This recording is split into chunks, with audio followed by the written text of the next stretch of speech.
Prato 1 date des années 85, donc elle a bientôt 30 ans. Donc à l'époque, il n'y avait pas l'assainissement collectif, l'esthétique, on n'en avait que faire, c'est-à-dire bon, c'est un peu les vieilles zones d'activité qu'on voit aux entrées de ville où il n'y a aucune cohérence, où les espaces ne sont pas traités, c'est voilà.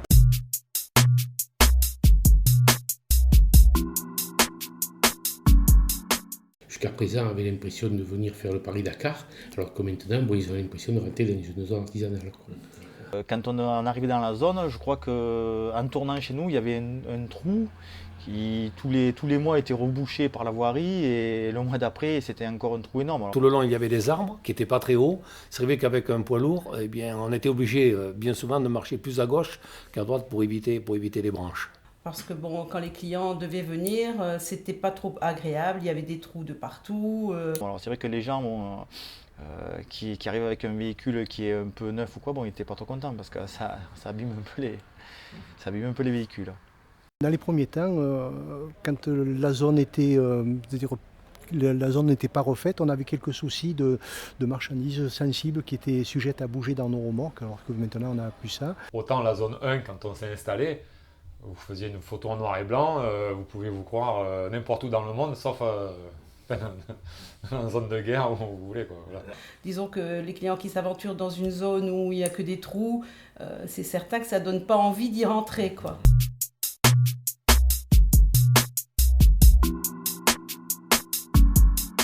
Je ne pourrais pas concevoir que ce soit pour une zone d'activité ou un quartier qu'on fasse des aménagements si ceux qui l'utilisent ne sont pas adhérents à ce projet. Et en plus de ça, bon, c'est toujours pareil, la meilleure des façons, c'est d'aller voir ceux qui y travaillent parce qu'ils connaissent exactement les problèmes qu'ils rencontrent, ce qu'il faudrait. Sinon, on risque de tomber un peu dans, allez, j'ose le mot, la technocratie qui fait que ça ne cadre pas tout à fait à la réalité. Au départ, on s'est quand même appuyé sur le principe de la charte de qualité et de développement durable des zones d'activité du Conseil général. Et il fallait respecter évidemment les critères d'accessibilité, de traitement paysager, de gestion environnementale et évidemment d'animation de la zone. Donc, pour répondre au mieux aux attentes des entreprises, on les a d'abord toutes interrogées en tête-à-tête, aussi bien les propriétaires de parcelles que les occupants des locaux d'activité sur la zone d'activité, en leur faisant parler de leur fonctionnement, de leurs besoins, afin d'y répondre au mieux dans les aménagements qui devaient être prévus. J'ai rencontré l'ensemble des entreprises de la zone de Prato 1 avant le démarrage des travaux pour les consulter sur leur fonctionnement, sur la zone d'activité. Donc tout ça a fait qu'on a fait moult réunions avec les différentes entreprises de la tranche de zone qui va être concernée, avec les services de la communauté de communes, et puis petit à petit on a élaboré le projet, donc les entreprises nous ont dit ce qui n'allait pas, ce qu'il leur faudrait impérativement, ce qu'ils souhaiteraient. Allez, ce serait la cerise sur le gâteau et tout ça. C'est pas révolutionnaire parce que c'est normal et c'est naturel. C'est la concertation pour pouvoir donner à ces entreprises un outil performant, mais aussi un outil, une espèce de vitrine. C'est un peu comme le magasin, si la vitrine est jolie, vous rentrez. Si elle n'est pas jolie ou si l'accueil n'est pas bien, ben vous ne rentrez pas. L'objectif de la requalification des espaces économiques de Prato, et en particulier de la zone de Prato 1, c'est d'abord d'amener un confort d'utilisation aux usagers de la zone, évidemment, mais en plus, c'est d'amener de la cohérence, de la lisibilité et de l'attractivité. Alors d'abord, c'est une bonne chose qu'on ait pu faire cette première étape. C'est un moment important, parce que je voudrais sortir le mot zone quand on parle de zone d'activité. On est dans une autre dynamique. Aujourd'hui, il s'agit de faire des zones d'activité qui soient attractives et qui soient de qualité. Donc c'est le contraire de ce qu'on sous-entend par le mot zone. J'aimerais qu'on parle de parc d'activité par exemple. Quand les gens de la communauté des Sorgues nous ont bien avertis qu'il y avait à avoir des travaux, Mais ça nous a pas gênés. Rencontre donc avec les riverains et accumulation de données. Ces données-là, le service développement économique nous a transmis.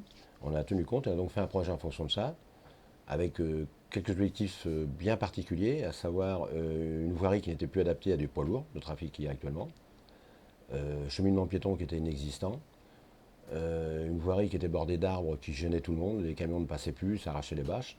Donc on est parti sur ces problèmes-là.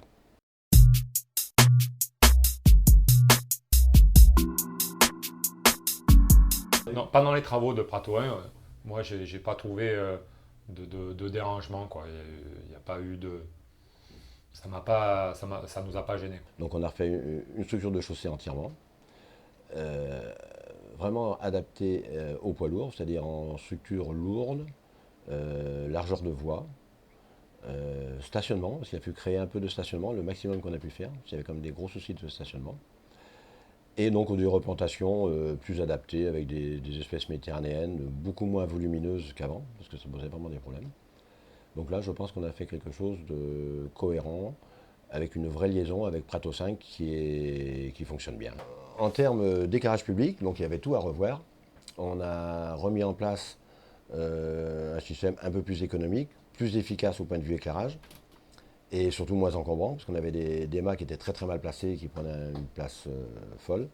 Donc on a harmonisé ça avec ce qui existait sur Prato 5. Je pense qu'on a réussi quelque chose d'assez sympa. Les travaux, honnêtement, moi, ça a été un petit peu compliqué. Je me suis battu un petit peu. J'ai beaucoup appelé Madame Catherine Desbordes, ainsi que Monsieur le maire, que je connais bien et que j'apprécie beaucoup. Et c'est vrai qu'à force de persévérance, bon, on est arrivé à faire quelque chose. Je pense qui apportera pour tout le monde. Par rapport aux travaux, aussi pour moi, j'étais vraiment surpris parce qu'on n'a pas été, disons que nous n'avons pas été gênés pendant toute cette période-là. Depuis la fin des travaux, nous constatons l'installation de 3 nouvelles entreprises dans des locaux restés vacants pendant des mois.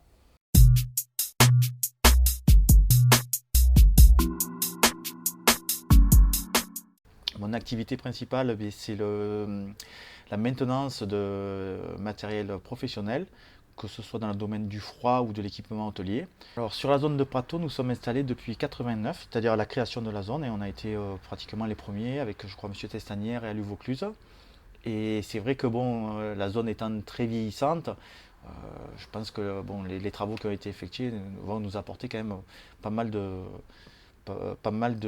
d'avantages, surtout déjà au niveau de la visibilité, parce que c'est vrai que bon, là en ce moment on rentre dans la période d'hiver, il n'y avait plus d'éclairage, plus rien. Le seul éclairage qui était apporté, c'était par notre entreprise, l'éclairage de notre panneau publicitaire. Anatote est une association à but humanitaire, une épicerie sociale. Donc nous aidons des familles qui sont en grande difficulté, qui ont de grosses difficultés pour pouvoir se nourrir. Ils ont changé la lumière. Les lampadaires étaient trop bas, donc ils ont mis des lampadaires beaucoup plus hauts, avec qu'il n'y a plus de problème avec un poids lourd. Alors Cuisinez-vous est une entreprise spécialisée dans l'aménagement et la décoration de l'intérieur. Alors l'amélioration de la zone, c'est un plus, c'est quelque chose de positif, il n'y a pas de négatif. Des places de parking ont été créées, c'est ce qui manquait énormément.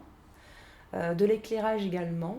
On a une sécurité routière qui a été amplifiée. Et c'est accueillant du point de vue de nos visiteurs. UDA est une société de vente électroménager qui vend des produits neufs au prix du défaut d'aspect. Nous sommes basés sur la zone de Prato 1 depuis plus de 20 ans. Les travaux sur la zone de Prato 1 ont permis d'augmenter les zones de stationnement ainsi que d'améliorer la circulation des poids lourds sur la zone. Ouais, je suis expert comptable installé ici depuis 1986, c'est-à-dire qu'en fait j'étais le premier installé sur la zone de Prato 1. C'est vrai que le fait d'arriver sur une zone où tout est clean, donc c'est plutôt quand même positif.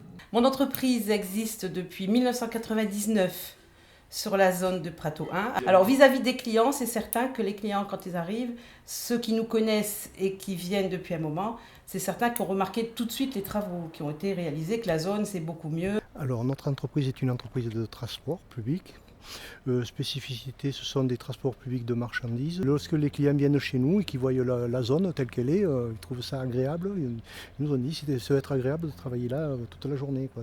C'est bien. Et puis bon, c'est net. Je suis même un petit peu surpris qu'il n'y ait pas plus de grosses entreprises qui viennent ici.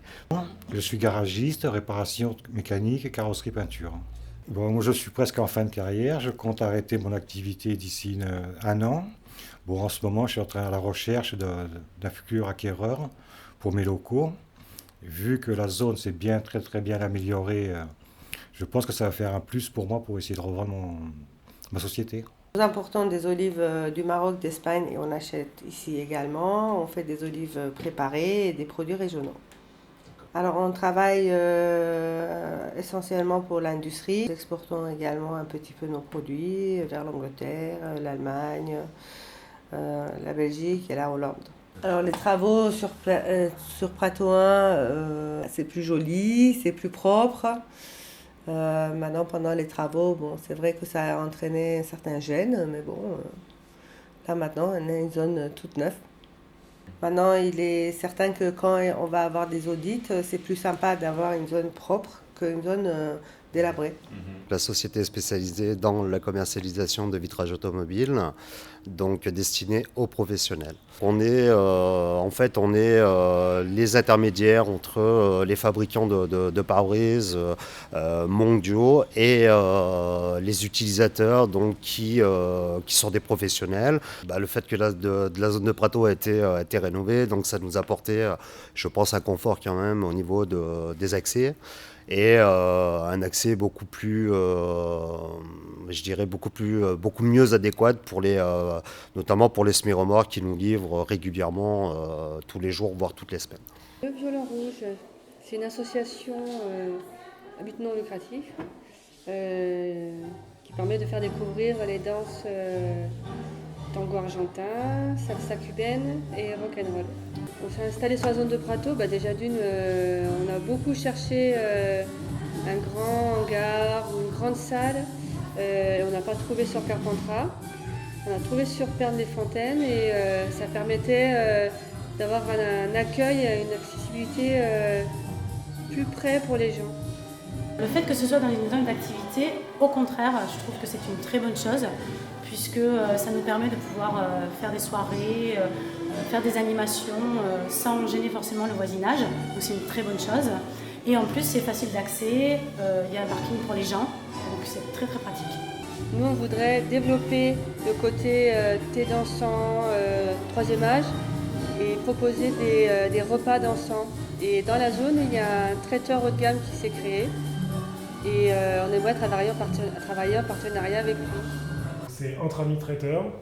L'activité principale, c'est la réception au privé. Donc ça va du mariage en passant par le baptême, la communion ou les repas entre amis. Nous sommes venus sur la zone du Prato. On a eu une opportunité d'agrandissement qui nous a été offert par le propriétaire, M. Testanière.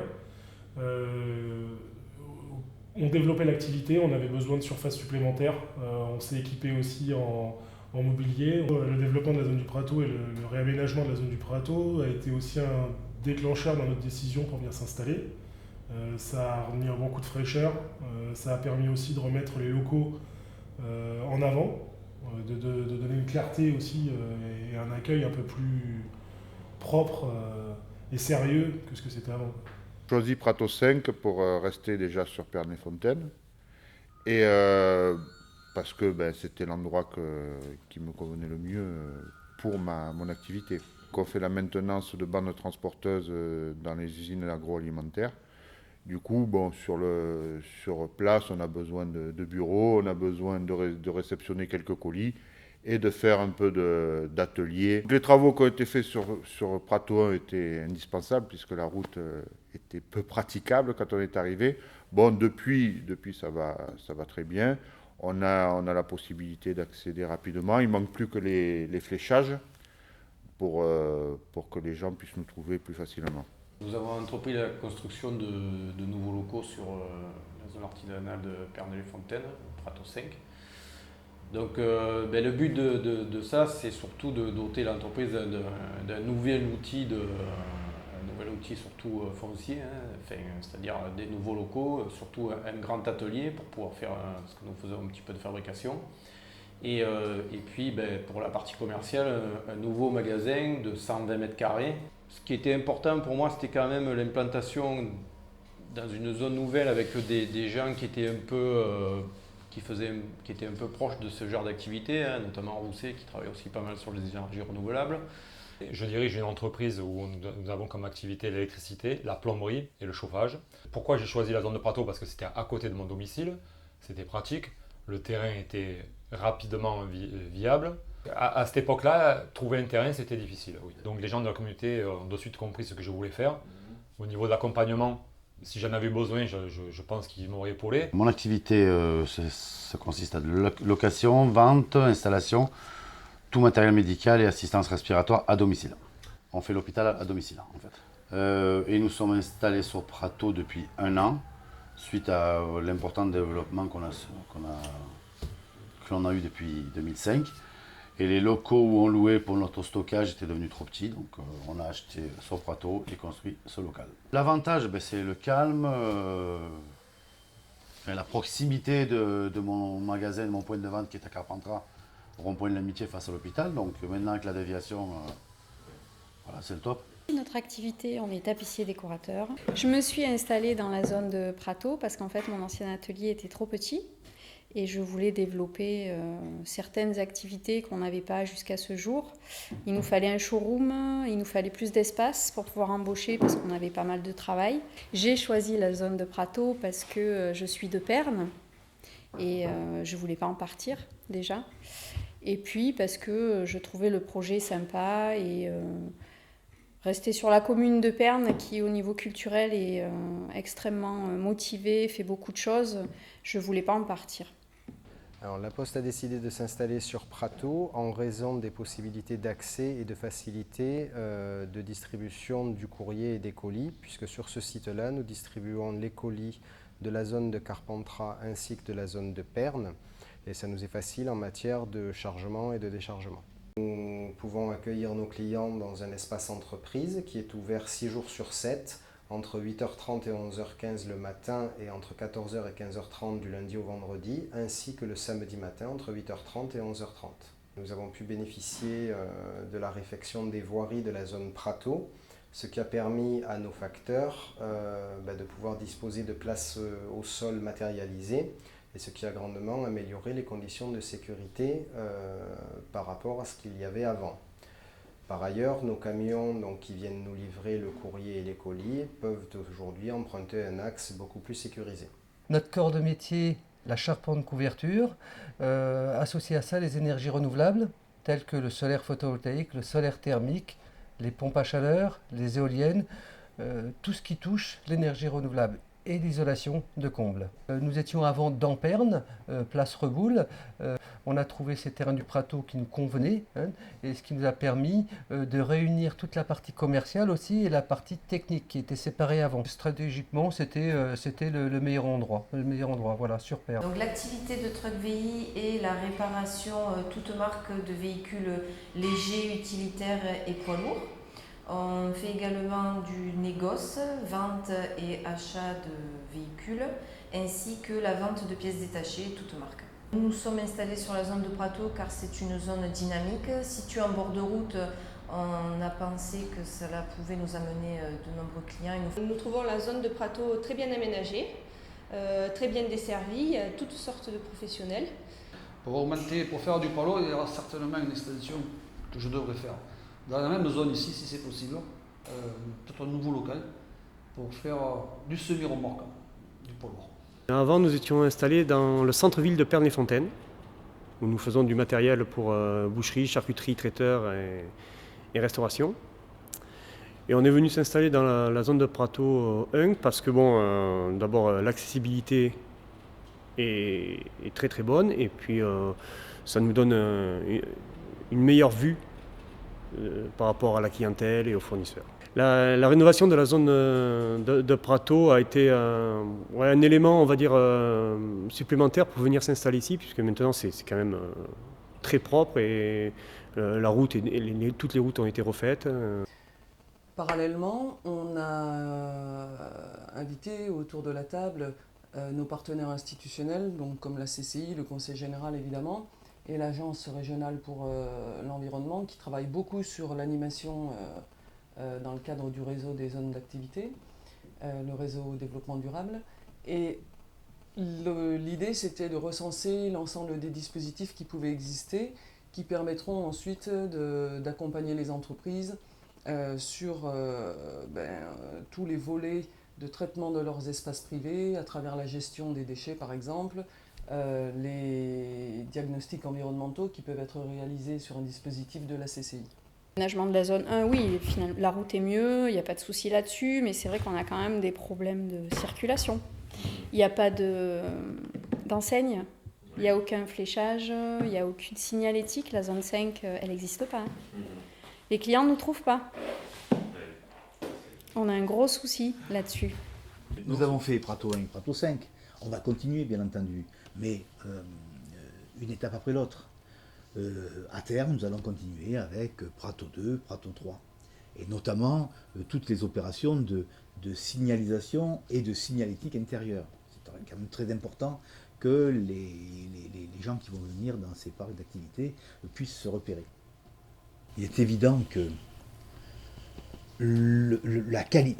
rendre attractive une zone d'activité, la rendre de qualité, doit être un travail collectif, un travail partagé. Il ne suffit pas que la communauté de communes, par exemple, fasse de beaux espaces publics si derrière les sites privés sont de mauvaise qualité. Donc chacun doit apporter sa pierre à l'édifice et c'est tous ensemble qu'on arrivera à construire un parc d'activités attractif, agréable à vivre et qui donne une belle image des entreprises qui sont à l'intérieur.